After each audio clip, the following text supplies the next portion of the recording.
देखें ये जो फैसला आया ये तो जाहिर ये किया जा रहा है कि अकलियतों को उनके तहफ़्फ़ुज़ दिए जा रहे हैं। ठीक, हम आपसे ये पूछते हैं कि जब तक वो खुद को गैर मुस्लिम नहीं मानते तब तक आप उनको इस्लामी शियार की इजाज़त किस असूल और कानून के तहत दे रहे हैं? क्या कत्ल घर की चारदीवारी में जायज़ होता है? जना बिल जबर जायज़ होता है? डकैती या चोरी घर की चारदीवारी के अंदर की जाए तो जायज़ होती है? घर के अंदर जो कादियानी अपने घर के अंदर बैठ के मिर्जा गुलाम अहमद कादियानी की बीवियों को मातुल मोमिनीन के कोई कानून हरकत में नहीं आएगा। अगर मैं कहूँ ना मैं चीफ जस्टिस हूँ या चीफ ऑफ आर्मी स्टाफ हूँ या सदर हूँ या वज़ीर आज़म हूँ या मैं अमीरुल मोमिनीन हूँ, आप बगावत कर रहे हैं। इस फैसले के बाद नुकसान क्या होने वाला है? मैं नया मज़हब बनाता हूँ और मेरे मज़हब में कत्ल जाए, मैं घर में लोगों को ला के कत्ल करना शुरू कर दूँ, क्या मुझे कानून आइन इस चीज़ की इजाज़त देगा? वो कहता है जो कादियान है वो मक्का है और जो रबवा है वो मदीना है। आदल्ला रंडियों की औलाद हैं जो मेरे पे ईमान नहीं लेके आए। अब बंदा ये पूछे मतलब ये जो मुल्क पाकिस्तान में जितने वो भी यार हम सबको काफिर मानते हैं। हमारा वैसे आइन और कानून कहता है कि तकफीर की इजाज़त नहीं है। मिर्जा गुलाम अहमद कादियानी सारे मुसलमानों को काफिर समझता है और आप उसके लिए नरम मिजाजी का मुजाहरा कर रहे हैं कि भुट्टो साहब पे बात आती है तो जालों को बड़ी तकलीफ होती है। हाँ जी। अब नून लीग पे बात आएगी मियाँ साहब पे तो जनाब वहाँ पे जो है उनकी जो नज़रिया रखने वाले हैं उनको बड़ी तकलीफ होगी।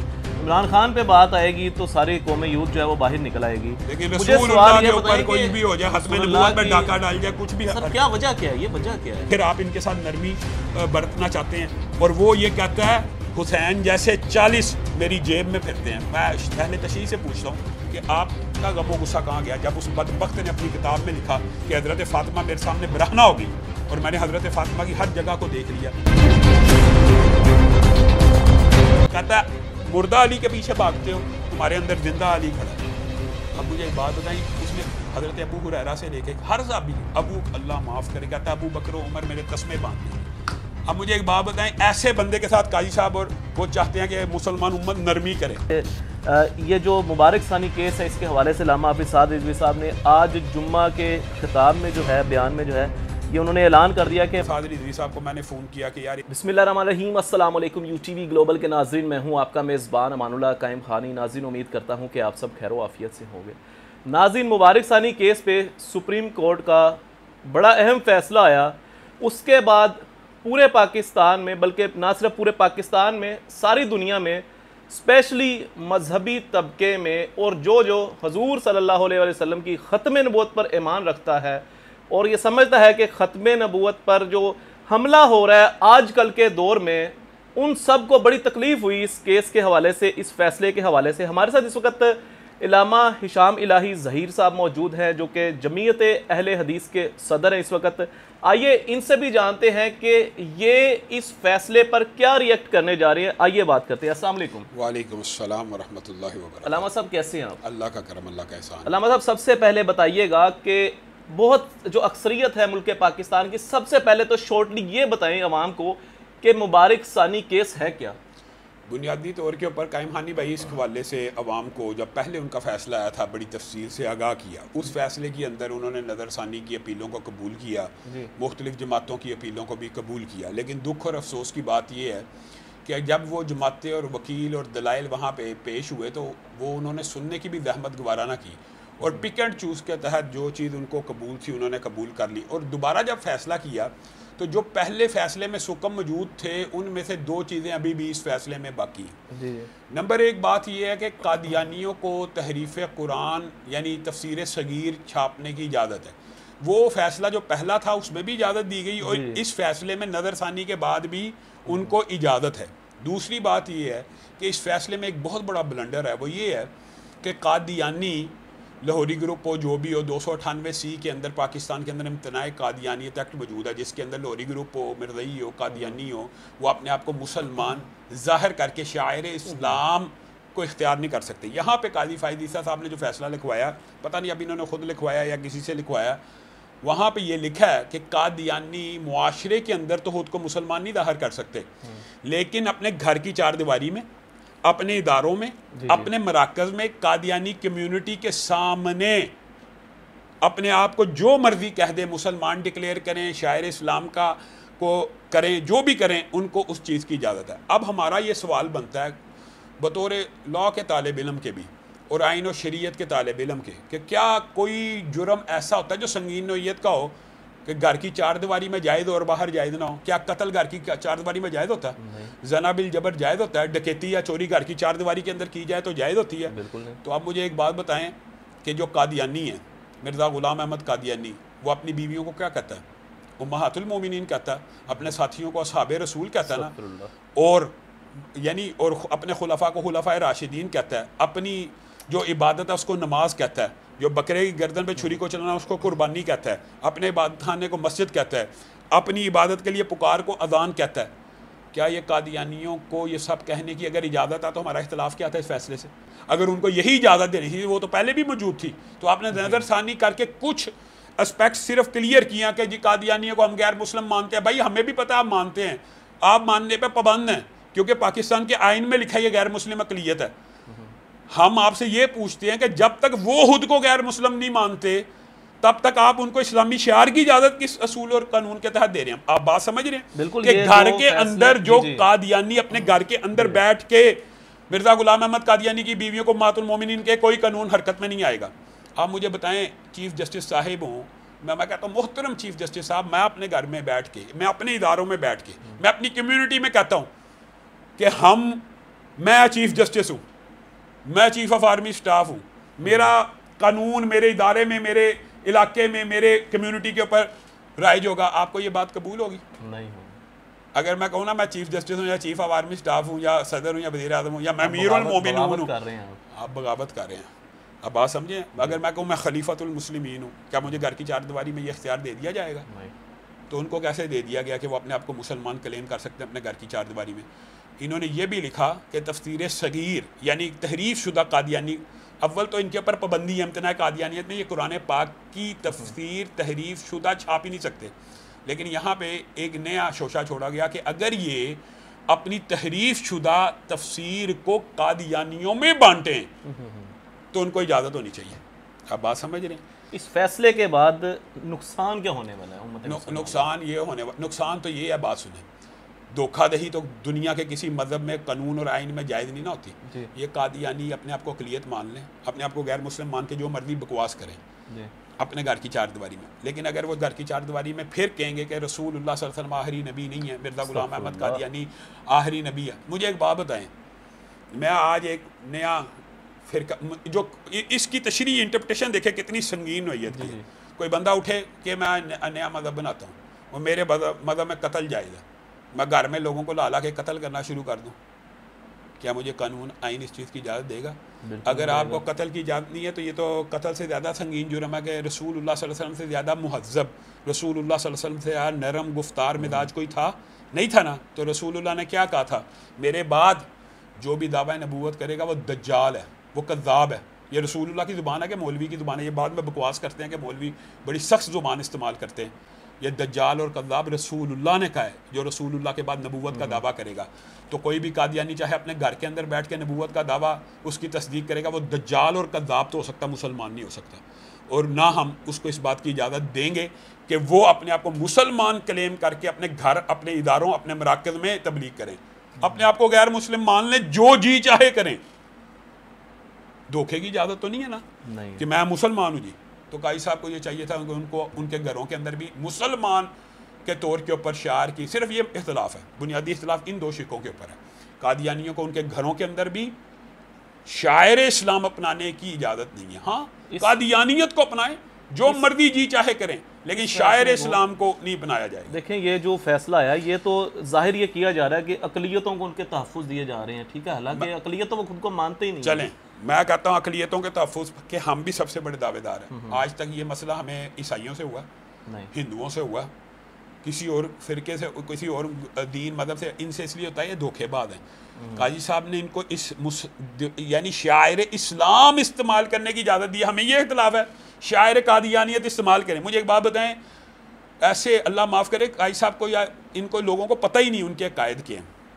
वो कहता है जो कादियान है वो मक्का है और जो रबवा वो मदीना है। अब मुझे एक बात बताएं, इनको हम ये कादियान को मक्का और मदीना कहने की इजाज़त दे दें उनकी चार दीवारी के अंदर? नहीं, मक्का और मदीना तो एक ही है। अब यानी कितनी आमफहम बात है। फिर वो कहता है तवाइफ़ों और मुआदल्ला रंडियों की औलाद हैं जो मेरे पे ईमान नहीं लेके आए। अब बंदा ये पूछे, मतलब ये जो मुल्क पाकिस्तान में जितने वो भी यार हम सबको काफिर मानते हैं, से बाहर हैं, ये अपने आप को बड़ा वो रोशन मिजाज रोशन है। आपने जो बात की है रंडियों की और ये इस तरह की, जो मुसलमान है वो क्या सारी उम्मत मुसलमान को गाली दी, सारी उम्मत मुसलमान को, मैं हवाला मेरे जिम्मे है, मेरी किताब अल कादियानियत इस मौजू के ऊपर मौजूद है। मिर्ज़ा गुलाम अहमद कादियानी के अपने अल्फाज में पूरी उम्मत मुसलमान को काफिर कहता है। हमारा वैसे आइन और कानून कहता है कि तकफीर की इजाज़त नहीं है। मिर्ज़ा गुलाम अहमद कादियानी सारे मुसलमानों को काफिर समझता है, और आप उसके लिए नरम मिजाजी का मुजाहरा कर रहे हैं। नरम मिजाजी होती है अकलियत के लिए। मिर्ज़ा गुलाम अहमद कादियानी के मानने वाले अपने आप को गैर मुस्लिम तस्लीम करें, हम उन्हें अकलियत तस्लीम करने के लिए तैयार हैं अपने आप को गैर मुस्लिम मानने। लेकिन अगर वो इस्लाम का लिबादा ओढ़ कर इस्लामी शियार की दावत और प्रीचिंग करेंगे, चाहे अपने इदारों में, चाहे अपने मराकज़ में, चाहे कादियानियों को ही तफसीर सगीर के ऊपर पाबंदी होनी चाहिए। इम्तना कादियानियत एक्ट ही ये था, एक बंदा कल को उठे कुरान पाक की जो मर्जी तहरीफ करके तशरीह करके छाप दे, उसको इजाज़त होगी। अल्लाह से डरना चाहिए ये अल्लाह। और दूसरी बात, मुझे दुख और अफसोस हुआ, अभी जुम्मे से उतरा हूँ, तल्लुकात अमा का जो शोबा, उन्होंने पूरा एक ब्रोशर जारी किया, सुप्रीम कोर्ट की तरफ से आया, वजाहती बयान झूठ के ऊपर मबनी है। उसके अंदर लिखा है कि इन तमाम उलमा को, इन तमाम जमातों को यहाँ पे मौका दिया गया बोलने का, और इन्होंने यहाँ पे आके नहीं बोले और अब वो एहतजाज कर रहे हैं। तो क्या आप लोगों को मौका नहीं दिया गया? मैं कहता हूँ बात ही नहीं सुनी गई। जमीयत अहले हदीस के वकील अब्दुर्रहमान एडवोकेट साहब, हमारा 18 सफ़े का उन्होंने पहले कबूल किया, फैसले के अंदर लगाएंगे, और जब फैसला आया उसको उड़ा दिया गया। पिक एंड चूज़ की गई है, अपनी मर्जी की बात ली गई है। हाँ, कुछ चीज़ों की इस्लाह की गई है, इन्ना नहनु नज़्ज़लना ज़िक्र ला इक्राहा फ़िद्दीन, उन चीज़ों की इस्लाह। लेकिन जो बुनियाद है जिसकी वजह से हम सारे मुकदमात ये लड़ रहे हैं कि पाकिस्तान के आइन और कानून में ये काजी फ़ायद ईसा साहब को सोचना चाहिए, क्या ये आइन री राइट के ताने देते थे लोगों को? क्या आइन री राइट हो? आपने तो कानून और शरीयत को री राइट करना तो दूर की बात है, आप तो इस्लाम को री राइट करना चाहते हैं। आप तो पाकिस्तान के अंदर कुरान और हदीस को री राइट कर रहे हैं। और आप, मैं तलही नहीं पैदा करना चाहता, लेकिन मुझे काजी फ़ायद ईसा साहब की, चूँकि हमने हमायत की हुई एक दौर में, हम इमरान खान की अपोजिशन थे, और उस दौर में जब इनकी इम्पीचमेंट थी, हम इनके सपोर्टर थे कि यार इनके साथ ये जुल्म हो रहा है, और आज हमें रिग्रेट हो रहा है। इनके ऊपर ये इल्ज़ाम नहीं है कि इन्होंने हिफ्ज़ कुरान के नंबर ख़त्म किया, इनके ऊपर ये इल्ज़ाम नहीं कि हाफिज़ को इन्होंने कहा ये कोई टाइटल और एजाज़ नहीं है। सुप्रीम कोर्ट का जज लिखे जायज़ है, एडवोकेट मैं भी हूँ, अब हम एडवोकेट लिखे जायज़ हैं, PhD डॉक्टर लिखे जायज़ है, हिफ्ज़ कुरान की डिग्री वाला अपने आप के साथ हाफिज़ लगाए तो तकलीफ़ है। ये क्या, फिर तो हमें ये सारी बातें भी तंग करती हैं ना। तो हम ये समझते हैं ये जानबदाराना फ़ैसला। अल्लाह के फजल करम से जमीयत अहले हदीस पाकिस्तान ने आल पार्टीज़ कॉन्फ्रेंस के हवाले से सारी दीगर दीनी जमातों के साथ राब्ते में है। बाद जो दीनी हमारे काबिरीन बुजुर्ग हैं, अल्लाह वसाया साहब वगैरह टाइप, वो चाहते हैं कि ये कॉन्फ्रेंस इस्लामाबाद में हो, और शायद वो इस बात का इनिशिएटिव ले लें। लेकिन मेरी तरफ से अब्दुल वारिस गिल साहब, अब्दुर्रहमान एडवोकेट साहब, राव अब्दुर्रहीम एडवोकेट वगैरह कोशिश कर रहे हैं कि ये जमीयत अहले हदीस के प्लेटफॉर्म से अगर ना हुआ, वो हमें दावत देंगे, हम उनकी दावत पे लब्बैक कहेंगे, और वो हमारी दावत के ऊपर इस टाइम लब्बैक कहने के लिए तैयार है। मैं ये चाहता हूँ कि चीफ़ जस्टिस साहब कभी आप सूमोटो लें बिजली के बिलों के ऊपर, कभी आप सूमोटो लें महंगाई के ऊपर, तो हम देखें कि आपको अवाम का दर्द है। आपको ये कादियानियत का क्या मसला बन गया? सर बिजली के बिलों की आपने बात कर दिया, इस पॉइंट को भी आगे टॉपिक को डिस्कस करेंगे, ये जो अभी ये चल रहा है मुबारक सनी के। लेकिन मुझे आप यहाँ पे ये बताइएगा, आपने अभी बिजली के बिलों की बात कर दी है, मैं मेरे मुल्क के पाकिस्तान की मैंने माओं को देखा है, बहनों को देखा है, बच्चियों को देखा ज़िलो रुस्वा होते, भाइयों को देखा, जवानों को देखा, बूढ़ों को, वो जेवर बेच के, अपना सोना बेच के, घर की ज़रूरत की अशिया बेच के, लाइनों में लग के ज़िलो रुस्वा होके बिल जमा करवा रहे हैं।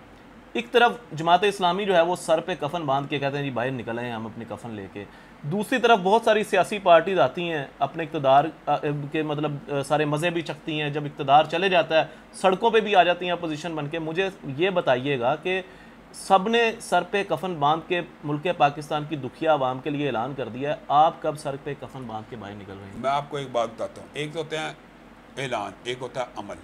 अल्लाह के फजल करम से हमारी सारी जिद्दोजहद अमली है, और हम यानी सिर्फ बातों के ऊपर नहीं, सिर्फ बात तक नहीं रहने वाले लोग। लेकिन आपने ये जो बात की है इसके ऊपर सूमोटो होना चाहिए कि नहीं?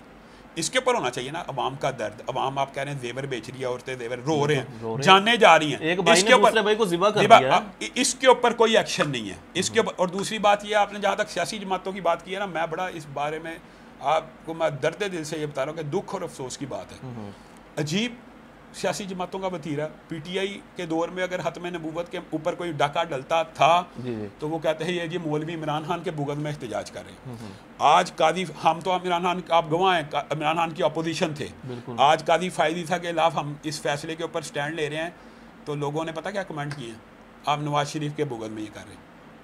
आप मुझे एक बात बताएं, ये दो सियासी जो जमातें हैं ना मेन स्ट्रीम की, पीटीआई वालों के नज़दीक जो इमरान खान का हामी है, चाहे वो ख़त्म नबूवत का मुनकर हो, वो अच्छा है।